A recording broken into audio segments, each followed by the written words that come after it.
Mueller interviews with senior White House officials coming up. Washington. CNN. Investigators working for special counsel Robert Mueller are scheduled to interview additional senior White House officials in the coming weeks, adding to their list of high-profile interviews and pushing the investigation closer to President Donald Trump and his family. On the slate are White House Communications Director Hope Hicks, White House counsel Don McGahn, and Josh Raffel, a communications aide to White House senior advisor Jared Kushner. Other staff are also expected to be interviewed. These three staffers have spent considerable time around the highest echelon of the Trump administration and campaign. Given their involvement in some key events under scrutiny by the special counsel, Mueller's interest in talking to them signals continued focus on Trump and the White House. It is my hope and expectation that shortly after Thanksgiving, all the White House interviews will be concluded, White House special counsel Ty Cobb told CNN on Thursday. Mueller's team has already interviewed White House senior policy advisor Stephen Miller, Trump's former White House chief of staff Reince Priebus, and former White House press secretary Sean Spicer. Spicer and Priebus left the White House over the summer, but they were still around when Trump fired FBI Director James Comey. Miller was also involved in the Trump campaign. The special counsel is investigating Russian election meddling, potential collusion with Russians by the Trump campaign, and potential obstruction of justice as it reacted to the probe. Here is a breakdown of some of the interviews taking place soon, and how the White House officials facing questions might be of interest to Mueller's sweeping investigation. Hope Hicks. The confidant Hicks has long been seen as one of Trump's most trusted confidants. She has served as a sounding board for the president, which could give Mueller's team insights on his thinking.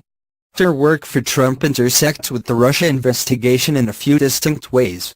She first worked for the Trump Organization and was one of the earliest members to join his campaign team in spring 2015.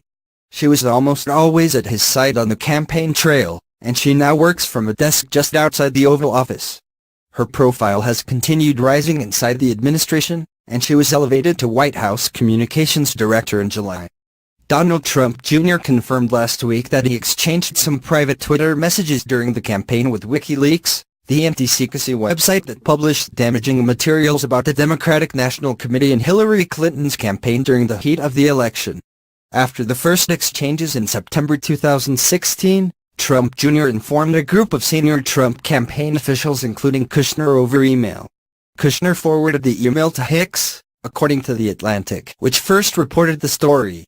Trump, 71, does not use a computer, and Hicks would regularly print out articles and memos for him during the presidential campaign. Mueller's team will likely want to know if she shared Kushner's email with Trump and if there were any additional discussions about WikiLeaks. On at least two occasions, then Trump campaign chairman Paul Manafort emailed Hicks asking her to dismiss questions from reporters about his international dealings and his relationship with Russian oligarch Oleg Deripaska, according to the Washington Post. Manafort was indicted last month on charges stemming from his lobbying work before he joined the campaign for Russia-friendly clients in Ukraine. He has pleaded not guilty to the charges. In his testimony before the House Intelligence Committee, former Trump campaign advisor Carter Page said he emailed Hicks and two other campaign officials before embarking on a trip to Russia in July 2016.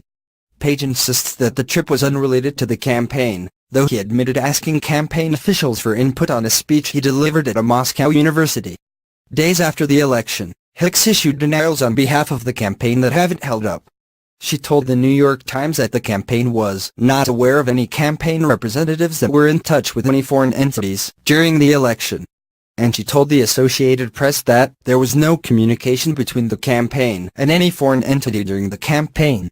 It was later revealed, through press reports and public acknowledgments, that several campaign officials had contacts with Russians, including Kushner, Trump Jr., Manafort, and Page, as well as Trump campaign foreign policy advisor George Papadopoulos and Michael Flynn, who advised the campaign and briefly served as national security advisor in the White House before resigning. Earlier this year, Papadopoulos pleaded guilty to a charge of lying to the FBI about his interactions with foreign officials close to the Russian government. Hicks was in the Oval Office as Trump discussed firing Comey in early May, the Washington Post reported. His firing is a key part of Mueller's investigation into obstruction of justice.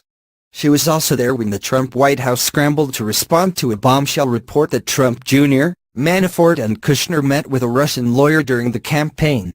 Trump Jr.'s first response, which the president was involved in crafting on board Air Force One, was misleading and didn't mention that the rendezvous had been arranged after he was told that it could bring incriminating information about Clinton. As the New York Times published more stories, Trump Jr. later acknowledged the Clinton angle. That series of events, which took place largely without lawyers, opened up those White House officials to legal scrutiny and in many ways led to their interviews with the Mueller team. Hicks attorney Robert Trout declined to comment for this story. Don McGahn, the lawyer and attorney who specialized in campaign finance for many years, McGahn was the top lawyer for the Trump campaign. He was appointed White House counsel and has since had a front-row seat for a handful of issues that are now under intense scrutiny by Mueller's team. Flynn personally informed McGahn during the transition that he was under investigation for his undisclosed lobbying for Turkey, according to the New York Times. That conversation took place in early January, and Flynn was still allowed to become National Security Advisor. Things got worse after Trump's inauguration. Then Acting Attorney General Sally Yates privately met with McGahn twice, where she warned him that Flynn was subject to blackmail by the Russians because he was lying about his calls with then-Russian Ambassador Sergei Kislyak. Those White House officials repeated his lies in public, creating the compromising situation. McGahn briefed Trump about her warnings, but Flynn stayed on as National Security Advisor.